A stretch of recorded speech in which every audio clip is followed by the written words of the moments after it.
Father is in a southern Kentucky jail accused of killing his adult son. The crime happened in Lincoln County on Monday. Sheriff's deputies say Jack McKnew Sr. killed his son, Jackie McKnew Jr. WKYT's Phil Pendleton has more on the allegations. It's our top story at 5:30.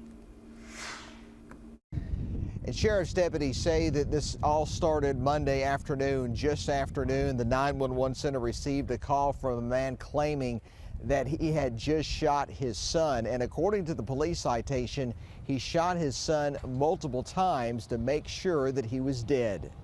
It's definitely a tough situation for everyone involved. 72-year-old Jack McKnew is in the Pulaski County jail charged with murder and burglary. He is accused of killing his son, 49-year-old Jackie McKnew. Without going into much detail due to being an ongoing investigation, there's been some ongoing conflicts between him and the victim over the past, probably I would say, close to a year. According to the police citation, the senior McKnew woke up Monday to find his tires flattened, got upset, then went to an outbuilding where just as his son opened the door, he shot him.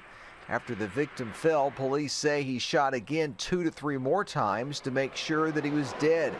The suspect called 911 himself to report what he'd done. Mullen says he arrived about 3 minutes later. He was very cooperative. We were able to secure him and the gun with no problem, no incident whatsoever. He was taken into custody without any incident.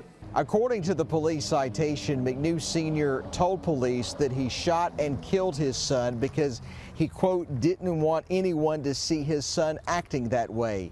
In Lincoln County, Phil Pendleton, WKYT.